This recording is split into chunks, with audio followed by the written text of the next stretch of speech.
예, 안녕하세요. 날마다 기막힌 종의 박정 목사입니다. 새로운 한 주가 시작이 되었습니다. 한 주도 주님의 은혜와 평강이 여러분들과 함께 하시기를 주님의 이름으로 기도합니다. 예, 제가 부활 시리즈를 하면서 새롭게 깨달은 것이 하나 있습니다.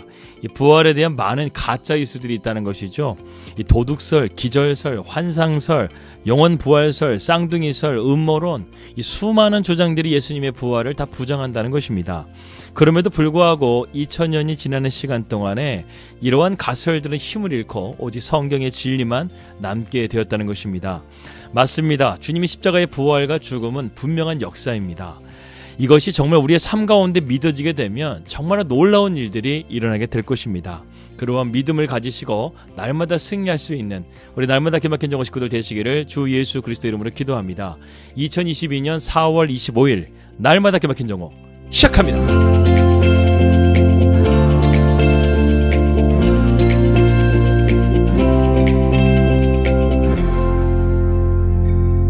예, 말씀 드리도록 하겠습니다. 우리는 지난 시간에 이어서 아벨의 기도에 대해서 계속해서 살펴보고 있습니다. 아벨은 참 억울한 죽음을 맞이했습니다. 들에서 자기의 형에게 죽임을 당하게 된 것이죠. 가인은 완벽한 번제라고 생각을 했습니다. 아벨은 피를 흘리면서 죽어가죠. 그러면서 하나님께 간절하게 기도합니다.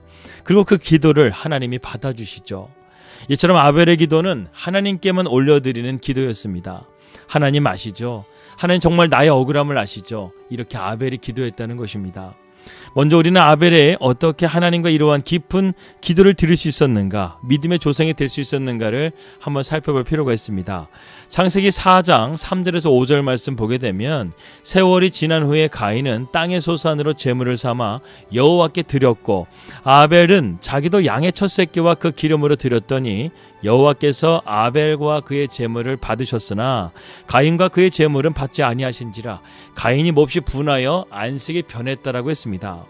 이 말씀을 보면서요, 사람들이 가장 많이 묻는 질문이 이것입니다.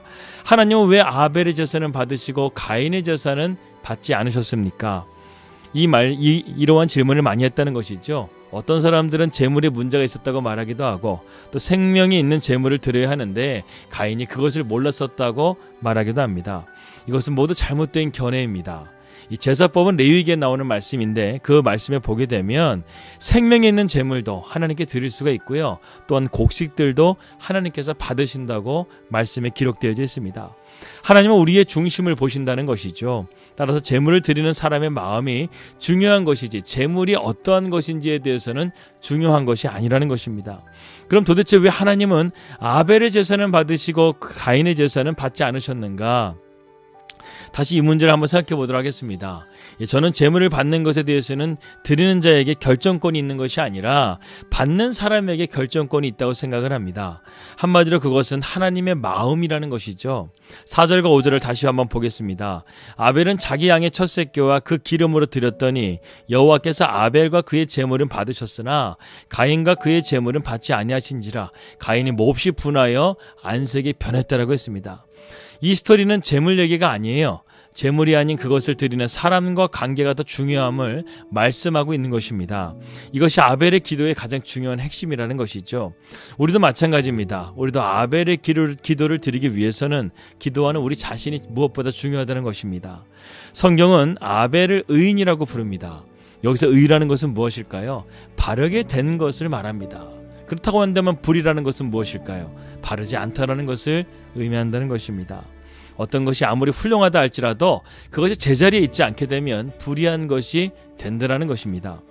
여러분, 우상이 왜 불의한 것입니까?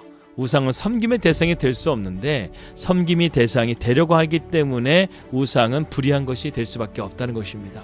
즉 바르지 못한 자리에 있기 때문이라는 것이죠. 성경에서 말하는 의인이라는 것은 도덕적이고 윤리적인 그런 바른 사람이 아닙니다. 이것은 기본이고요.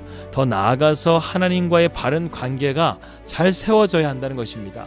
그렇기 때문에 하나님께서 아벨의 제물을 받으신 것은 바로 이 관계였다는 것이죠.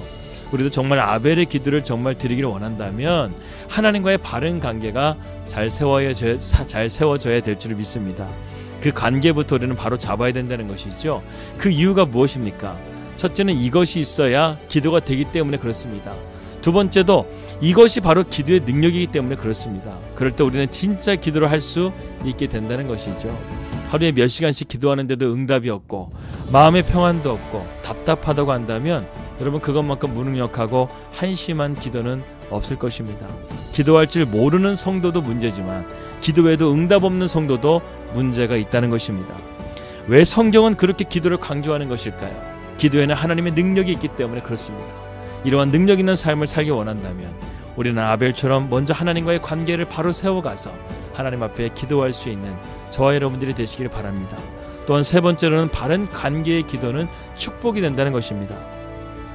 아벨의 기도를 통해서 아벨은 어떠한 축복을 받았습니까? 비록 자기 형에 의해서 죽임을 당하게 됐지만 그는 하나님께서 그의 재물을 받으실 뿐만 아니라 하나님은 그를 기억하시고 가인에게 징계를 내리실 뿐만 아니라 그의 기도와 믿음은 히브리서의 믿음의 전당의 가장 첫 번째의 대열에 들어가게 되는 영광을 누리게 됩니다. 이처럼 하나님과의 관계의 기도는 우리의 기도를 능력 있게 하고 성장하게 하고 우리를 주님의 뜻과 사명으로 인도해 준다는 것입니다. 아벨은 세상의 핍박 속에 살았습니다. 하지만 그러한 것을 이길 수 있었던 비결은 바로 하나님께만 호소했고 하나님과의 바른 관계를 기도를 드림을 통해서 특별한 은혜를 받은 인생이 되었던 것입니다.